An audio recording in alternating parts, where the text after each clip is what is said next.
Hey guys, so as usual, I thought I'd bring a monthly tier list by the data video using Dueling Book data from YCS, but also using some YCS topping information. We did recently have the YCS Peru, and so I've included that in the calculation, but I also still included YCS Vegas topping information just to keep the formula a little bit more stable, and you can always check out my older tier list videos in terms of how the score is actually calculated.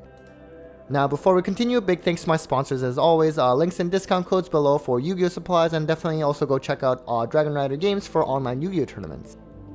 Now, before we continue, there are still certain limitations with YGO in terms of not being able to identify certain decks. It can identify most of the relevant ones now, which is great, and big thanks to Sunny for that. But now, I think the most notable one that's still missing is Rika, which is starting to get YCS tops now. And then you have some other rogue strategies like Spring-ins and Scareclaw, as well as Ninjas, which has gotten recent hype. So these decks, unfortunately, will not be part of this data video. So starting off the tier list for this month, we do have Kashtira, of course, being at number 1. I think that's not much of a surprise. Most people do consider this as the top deck of the format. Some might disagree, but for the most part, I think everyone can at least acknowledge that this is at worst the second best deck, but still, you know, really strong. Win percentage wise, 63% in both Vegas and YCS Peru had the most representation as well. While there are a lot of cards that can out this deck's main strategy, at least in terms of board breakers, they're generally not searchable, and this deck, if you know, when uninterrupted, then you're probably losing if you went second against Kashtira. And then we still have Branded. It did have, of course, a good amount of representation from both YCS Vegas and Peru. And also, you know, win percentage wise, it's pretty solid. There's a lot of, you know, branded decks out there. That's not necessarily just branded Despia, but that's just how YGO categorizes it. But all in all, it's still also a very popular deck, and a lot of people are playing this, whether online or in real life. Although I do think that Labrynth is personally a stronger deck than Branded. And then now we actually have Spright that was calculated as third. And now it did recently win YCS Peru. And in fact, both of the Adventure Spright decks were in the finals. So certainly interesting to see. You know, some people may have written this deck off in terms of Spright Elf getting banned, but I think most people knew it was still a very, very solid deck. It's just the grind game is a little bit, well, a lot worse without Elf. But at the same time, you know, Runic Spright was also a big contender, as well as Pure Spright, and now Adventure Spright actually winning YCS. Certainly interesting to see. Me personally, being a Spright player myself, I was never too big of a fan of the Adventure package, but at the same time, you know, you should always be open to other builds, and so certainly this has opened my eyes, and I want to try it again. So really, really cool to see that. And then we have that Labrynth deck that I mentioned earlier, which I believe actually is, at the very least, second best deck. It's really strong, primarily thanks to really strong trap decks, or trap cards rather, like Eradicator or D-Barrier for being the most part. Really strong, you know, Lady Labrynth, Lovely Labrynth, like they're just really big boss monsters that are just crazy alongside paired with the traps. Kind of interested on how Konami might hit it on the ban list. I think you just have to hit the problematic trap cards and then just see how that goes. Otherwise, I think at least, you know, trap decks are still playable in the current Yu-Gi-Oh game.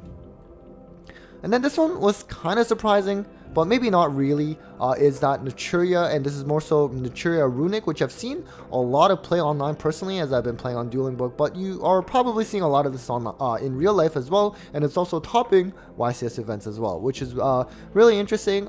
This sort of came into the mix, of course, you know, during that tier format with the new support, but also just the fact that, you know, this could play like the Earth, the Shizu Shufflers very well, and being a counter tier limit strategy. But even with tier limits being gone in the metagame, or at least from tier 1 conversations, this deck, of course, clearly is still in it.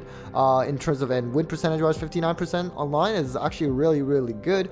It's kind of interesting to see too, because, you know, in a format where people are playing a lot of hand traps, especially something like Ash, mainly for Branded Fusion, but Ash on Mole Cricket is also pretty high impact as well, but still hanging in there and doing really well as well. On to tier 2, and we actually have Traptrix that got categorized this high, and you know what, I think that's pretty fair to be at least tier 2 for this deck. It has a lot of representation in terms of whether online, and I'm sure in your locals, I mean, it is a structure deck kind of deck, so it's very, very easy to build, and it's most of the cards are accessible through those structure decks, so it's very, very cheap to play. So if you watch one of my recent videos where I go over some of the most cost efficient, you know, rogue and tier 2 decks, this was definitely number 1. It's kind of interesting too with Traptrix, because it's not, while it is a trap deck, of course, it has a lot of combo aspects to it, and to a point where it can get Nibiru'd if you don't have Rafflesia up. And so, you know, I think it's really good to see it this high. And then we have Swordsoul, which is sort of declined from that tier 1 spot, at least when I did this last month. I think this is still pretty fair. It's another very good value for money kind of deck. It's pretty cheap, especially with the Barone reprint now that just came out in Maze of Memories. I think the only downside, or one of the downsides with this deck, is that, you know, a lot of these counters that you're playing against Kashtira, like something like Lava Golem or Sphere Mode, like that can also indirectly hit Swordsoul too, and quite admittedly against a lot of decks. But Swordsoul, you do need kind of that body up, because aside from, you know, the negates being tied to those monsters, you also have Blackout, which also relies on you having that Worm monster. So all in all, it's still a very solid deck and certainly worth recommending. And then we have Mathmech. This has been getting more and more play, I think. Sadly, it did not seem to top the YCS, at least I don't believe from the ones that were publicly available that topped, but it's still a really strong deck online. For example, 63 win percentage, that's incredibly high. You do usually have those few players on Dueling Book though that are really strong with this deck and are always high rated with it, so they're probably bringing that win percentage up. But nonetheless, it's a very consistent deck, can play a lot of hand traps, so you don't really auto lose if you lose a die roll, for example. And one of the things too is before I had mentioned about how Spright, what I liked about that deck was that it didn't have too many bad matchups, but to be honest with you, Mathmech is a bad matchup for Spright, I would say, in terms of, because they're able to get rid of the clear the bodies quite well, and so that's certainly a contender that, as me as a Spright player, I'm having a hard time with Mathmech rising and play again, just like in Power of the Elements format. And then speaking of Power of the Elements, we do have Tier Limits, which is honestly still a strong deck, but of course not nearly as strong as what it was before. So of course, you know, a lot of the super competitive players are going to gear away from Tier Limits, because why really bother with that when you already have something really strong like Kashtira or Labrynth, for example. But I think despite all those hits to the tier limits, it's still a very strong deck. It's of course played in a little bit different way now, but you know, worst case scenario, you can always play tier limits as a small package, most notably in a deck like Branded Fusion. The tier limit stuff can just provide you with just additional fusion effects, especially when you get Ash on Branded Fusion, so some things to consider there. And then we have Marinzis, which is really cool to see. It did top YCS Peru, Shannon Long Baxter. I'm not sure if he was also the same one that topped the Team YCS Vegas with Marinzis as well. But all in all, clearly this deck can do really well if piloted under the right player. And of course, on Dueling Book, I've interviewed him a couple times, but there's another player who is usually high rated with this deck and really shows how strong this deck can be, even during that tier 0 format. I mean, it's a combo deck. It can set up some kind of like negates on their trap card that you can play from hand is actually pretty busted as well, and also they can clear boards pretty easily with like Zealantis, for example. It has like really neat interaction with that, so really cool to see this deck being this high. And then we have Eldritch, which is kind of interesting to see it come back again. I mean, it did top YCS Peru. If you saw that list, it was just full of floodgates, but you know what? That's how Eldritch thrives. And interestingly though, among at least online, it wasn't seeing that much play, and this deck used to be, you know, one of the most played decks online, right? I mean, it's an easy deck to play. It can be used as a package in a variety of different decks. For me, for example, I actually was playing Invoked Eldritch, Dogmatica branded, up until last summer, so pretty recent. And I to be honest with you, even though Eldritch gets a lot of hate, I actually really like playing the deck. And maybe I might try to run it back now that it's topped YCS and also starting to see a bit more play in general.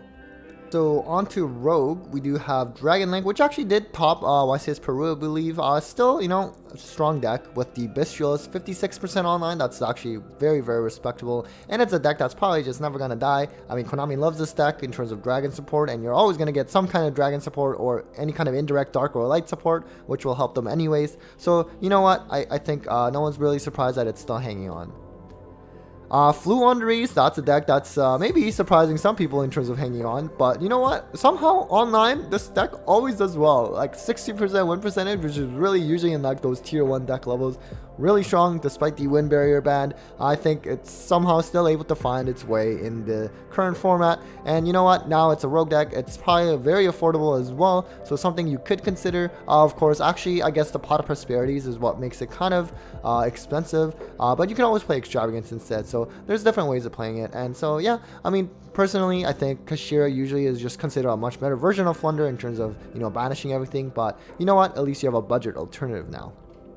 And then Plunder Patrol, this actually topped YCS Peru, and this I believe was Runic Plunder Patrol, which is interesting because I think usually it was always played with like the adventure package, so I don't know too much about, you know, how this deck really works other than its cool gimmick of like equipping themselves to ships. I just know it's unfortunately kind of weak to Ash because all of the ship effects, it has that option to like be able to draw if you're equipped with those pirates, and so, you know, in a format where everyone's main decking Ash because of Branded or now Naturia, that probably doesn't go too well. But all in all, I think it's still really cool that this deck was able to get a YCS top. And then we have Dark World, which of course is now starting to fall in play in terms of how often it's played, at least online. It was certainly getting a lot of play even up to last month and also since the release of the Dark World structure decks. But you know what, it is getting those regional tops. I did also recently cover this in that video that I did in terms of cost efficient rogue and tier 2 decks. So it's certainly a strong deck. Just keep in mind that, you know, it's a playstyle that not every player will enjoy playing because you're just pretty much just playing by yourself for like 15 minutes and FTKing them. But all in all, you know, a solid rogue option. Then we have Salamangreat, speaking of solid rogue options, and this also topped the YCS Peru with the Brave, or rather Adventure token package, which I've seen online as well in terms of there's at least one player or a couple players on Dueling Book that's usually high rated with Salad, and I know at least one of them was always playing that Adventure package. So pretty cool to see, you know, just another cyber strategy that's been doing decent, and you know, at one point this was like by far the best deck in the format just a few years ago, you know, before the pandemic actually. So you know what, it's still hanging on, and I'm sure there's a lot of Salad lovers out there, and I'm sure you're all celebrating that YCS top. So definitely congrats to that player. Really cool to see this deck top again. We have Drytron, which sadly did not top YCS Peru, but you know what, online 62%, that's really high win percentage, although of course, you know, it's probably based on a smaller sample size, but at the same time, you know, it's a respectable deck. If you know how to pilot it really well, then it can go pretty far, and I believe it recently just got some new support announced for a main deck Drytron monster, so hey, the deck's only just gonna get better, and who knows, maybe with the ban list in the future and they release some of the Drytron cards, or at least indirect Drytron cards that got hit over the past few formats, maybe they come off and you just get a better deck. And we have Sky Striker, which again is another deck that did not top the YCS. I think it's very likely that it could have. It's certainly a a very popular deck, and being able to go second thrust is pretty strong, especially in this deck being able to search engage. But online, you know, has been struggling lately, even without, you know, Bestials and the Shizu Shufflers. Now it's still not at that win percentage rate that it was before the whole tier format even started, but you know what, maybe it'll go back, but usually it is still very popular, and you know, another solid rogue choice to play, but it does require a high skill ceiling. Also have Punk, which I think has sort of fallen down since the last time I did this. You know, it's been gaining a lot of popularity. It's also one of the decks that I covered in that Rogue Tier 2 videos in terms of cost efficiency, although to be honest with you, this deck is actually pretty costly. The Punk engine is rather expensive right now, but it's gotten some regional tops, and now it's also, I guess it didn't get a YCS top as of Peru, correct me if I'm wrong, but you know what, still a really strong deck and a really fun synchro strategy, so something worth checking. And I did recently do a deck profile on a Punk list as well, so definitely go check that out if you're interested in playing the deck. Finally, onto the other section, we sadly have Hero fall down all the way down here. Usually it was sort of high in that Rogue section, especially during that tier format, because Hero had a good matchup theoretically if at least went first, being able to banish with Dark Claw. But now, you know, Kashtira does that just much better. But Hero is still in it. It's very consistent. I believe it actually got some more support as of the most recent set. I mean, Heroes always get new support, it seems. I mean, I wish Cyber Dragons would get some support like that. But either way, you know, really good combo deck. Does require a pretty good pilot to be able to run it very well. But you probably always have that at least one guy that's only playing Heroes at your locals. And you know what? Props to them. I know several of those guys at my locals, and you know, I think it's really cool that they can still pilot this deck in this current Yu-Gi-Oh game. And then we have Tri-Brigade, which also has fallen quite a bit since the last month I did it. I guess there's just not as much interest now. Maybe people were trying it out that last month, but with Kashtira in the mix, maybe they just sort of gave up. I'm not sure if Tri-Brigade Spright is still the best Tri-Brigade variant, especially with Elf being banned. I mean, the other version, of course, was with the Lyrillist package, which was sort of its optimal version back when it was tier 1. So certainly let me know in the comments how this deck is typically played out now and how you find it in this format. The deck is a little monster heavy. It never really put out much of a spell trap negate. Of course, if you play Spright stuff, that could kind of change. But all in all, I think it's still pretty decent, but you know, certainly not where it used to be in terms of playability.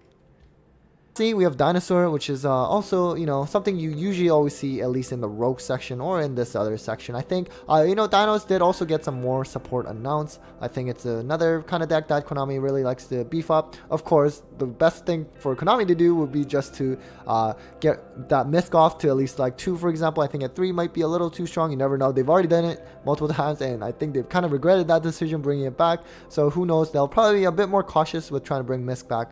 But all in all, Dinos, really strong deck. You can play going first or going second. There's different variations of Dinos, and there's also a lot of hardcore Dino fans out there that I know are always trying to make this deck work regardless of which format we're in. So anyways, that was it for the tier list by the data for March. Hope you found that interesting, and let me know how you thought the formula ended up for this month. And as always, big thanks to my patrons. As always, Eileen Dice Queen, Bolt Spider, Cybernetic, Brandon Jaren, Barrelord, Spooky Boogie, Stephen Phillips, Chaz Blanks, and Barbados. Definitely really appreciate your support, and well, take care, guys.